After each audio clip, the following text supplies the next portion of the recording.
The ARRL has some very good programs. They do some good things for the ham radio community. Evidently, advocating is not one of them.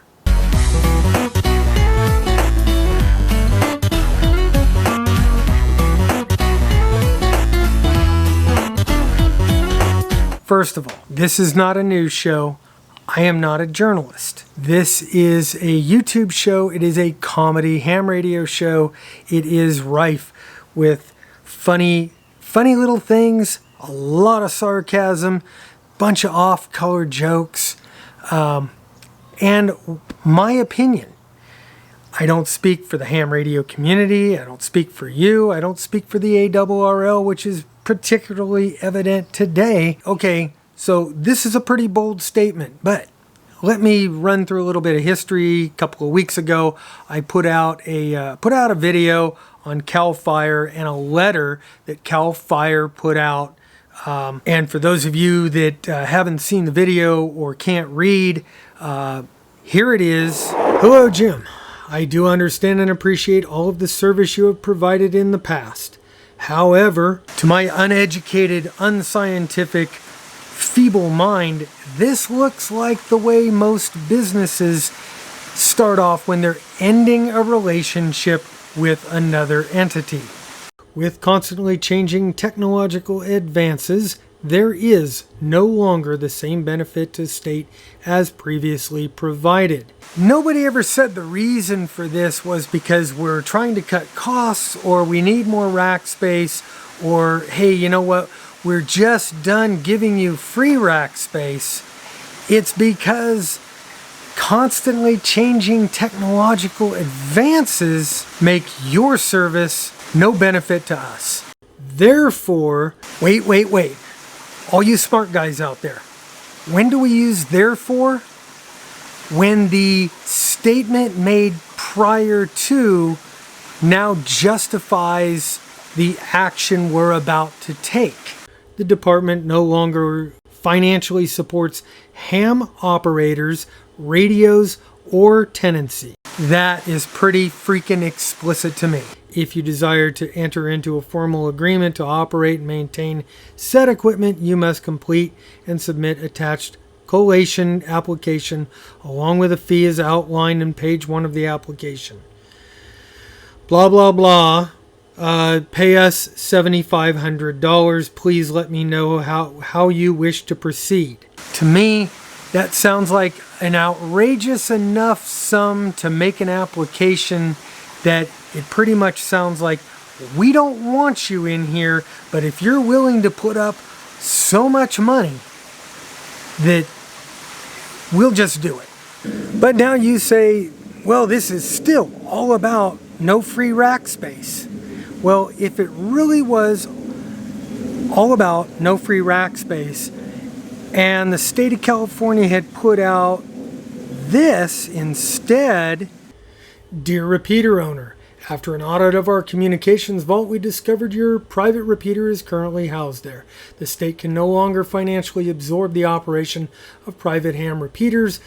Go on. If any affected repeater is in any way involved with local or emergency government activity, they should ask that local agency to engage with CAL FIRE concerning the repeater. If the agency makes a case, there's a good chance the repeater will remain unaffected.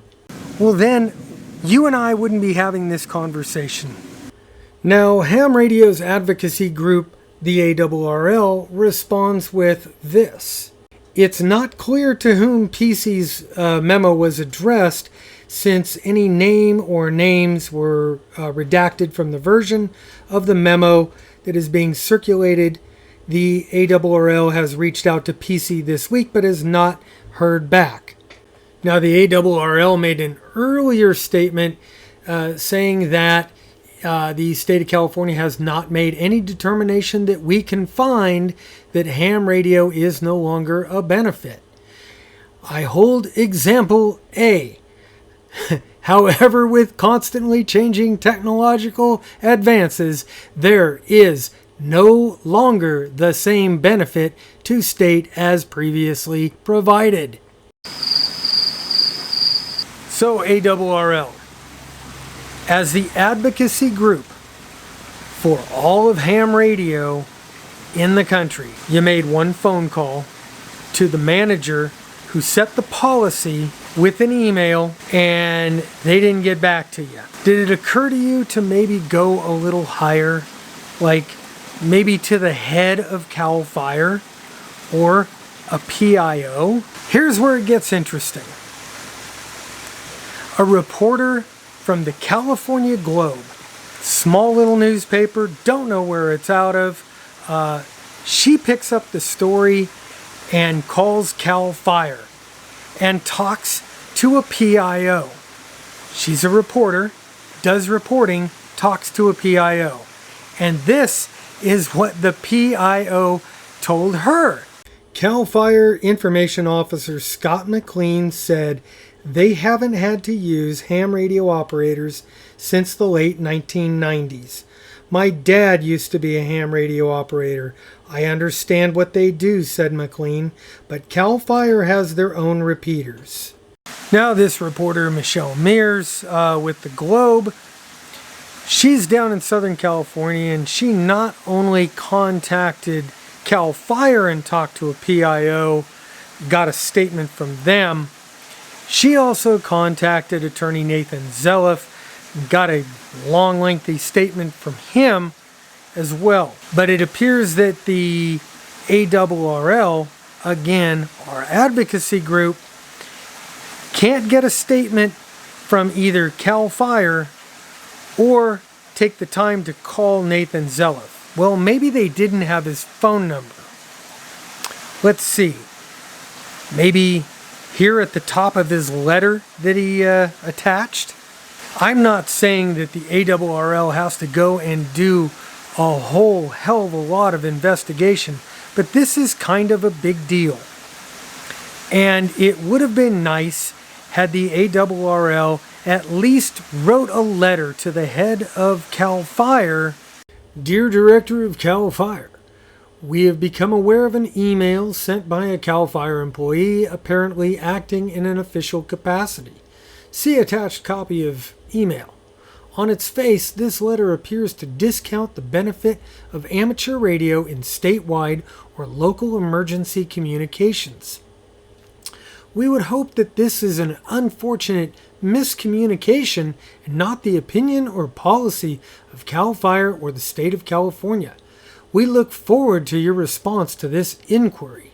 Now, had the ARRL did that as like the bare minimum in the name of advocacy, again, we wouldn't be having this conversation. All right, so I am joined by Nathen Zeloff, attorney at law. Nathen represents a group of hams and non-hams in Shingletown, and I believe, two repeater owners, Nathen? Welcome to the show.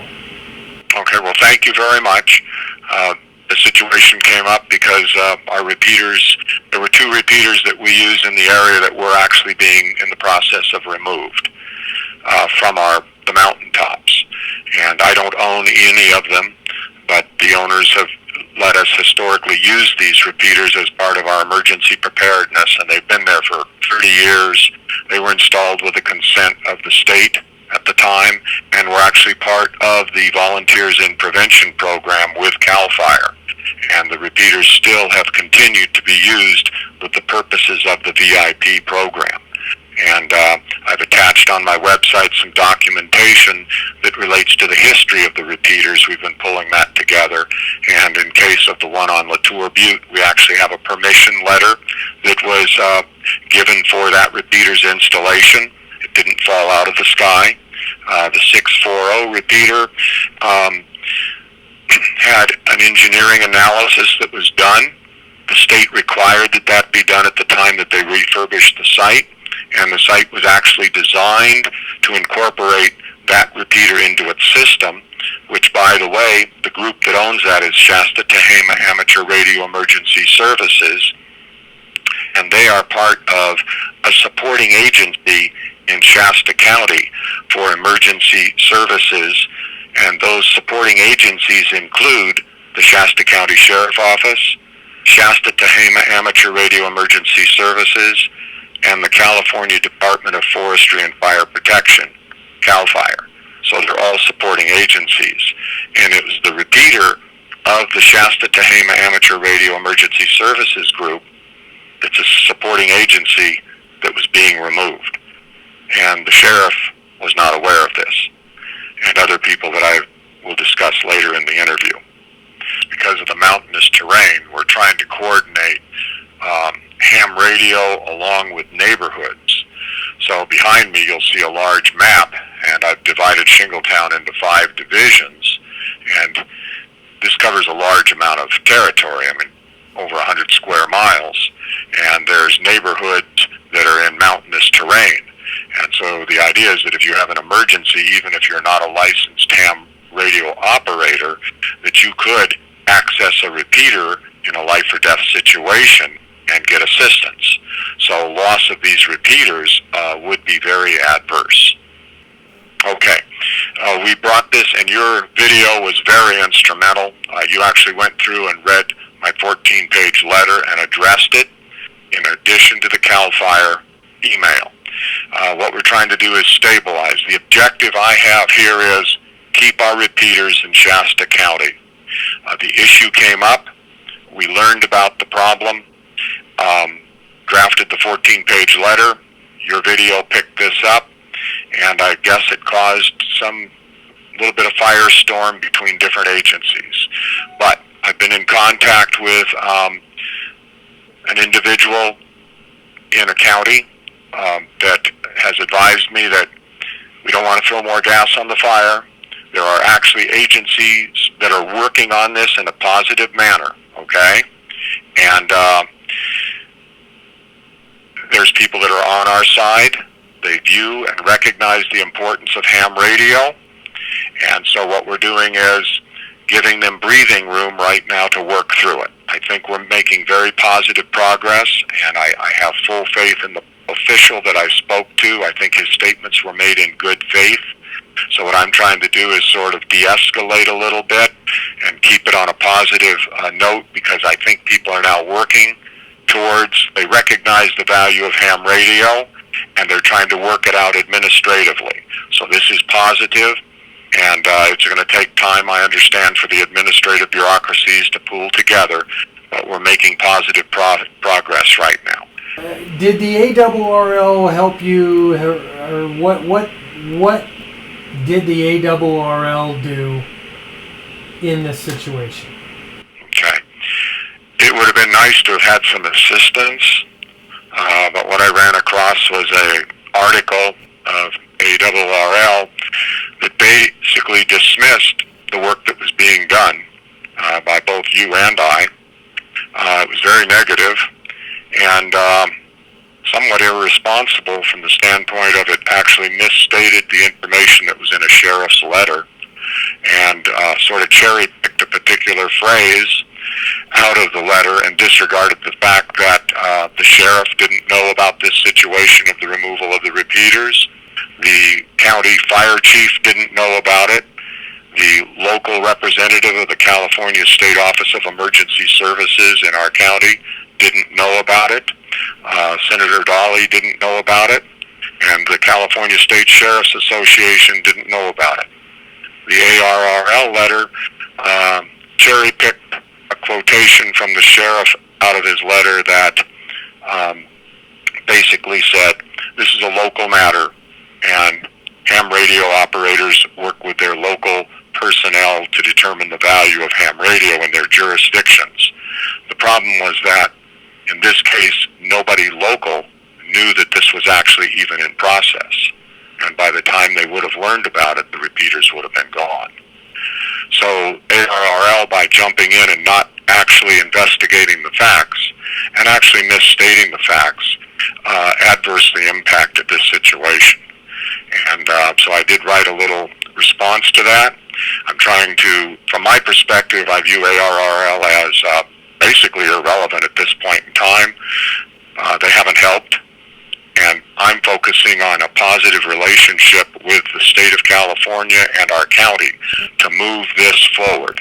And that's really my my focus point at this point in time. We've made substantial progress in that regard, and I want to keep it on a positive note so that we actually get good results, and people are out there swinging for us at this point in time. Too bad ARRL wasn't there. To me, why weren't they? Why didn't they know about this? Advise ham radio operators of this issue that was out there, and why aren't they instrumental in meetings that are taking on now at the state level concerning ham? But I would not want the person that wrote the ARR article to be involved in those meetings, because that would be very counterproductive. So, but I know ARRL is very proactive in areas. The Puerto Rico situation, I read some documentation how instrumental they were in that and the great things they did in that arena. And so it may be just the local officials here in California that just don't seem to know what they're doing or don't care. But I want to keep this on a positive note. We've made progress. I think the county here in Shasta County is working with me right now, and your help has been great getting the news out here. And we just need to let the bureaucracies sort of work through this and recognize that this is a benefit, and then really address how can we coordinate between us for the good of not only the citizenry, but this also impacts the safety and well-being of the sheriffs that would arrive during an emergency, and CAL FIRE when they're fighting a fire. I mean, my idea is that early detection is better for everybody, because then the fire is smaller, can be addressed more efficiently. Nathen, thank you for being on the show, and good luck with this. I hope everything works out. I hope the state officials see the importance of ham radio, and I hope the ARRL has a second look at this. Now, I've been a dues-paying member of the ARRL since the day I got licensed, and you know, while they have some really good educational programs and they've got some other stuff, you know, the main benefit that most people join for is, say, the QST. And for me, it was also the fact that that I believe that the ARRL would stand up for hams and stand up for our bandwidth and repeaters and what's right in ham radio. In light of all this, I now have to ask myself, is this magazine by itself worth my $50 a year? And I'm not trying to discourage anybody else from joining or keeping their membership to the ARRL. That is entirely up to you. I am talking purely on my own personal view. Now that I know that the ARRL really isn't going to be an advocacy group for hams, is this a $50 magazine? Guys, let me know what you think in the comments below. If you like this video, please give it the thumbs up, and please like, share, and subscribe. More importantly, if you like this video and you think it's important, share it, because I got a feeling a lot of groups are going to ban this video, and the more it gets out, the more people are going to understand what's really going on here. Anyway, that's all I've got. I'm Bob, K6UDA. I'm out of here. 7-3.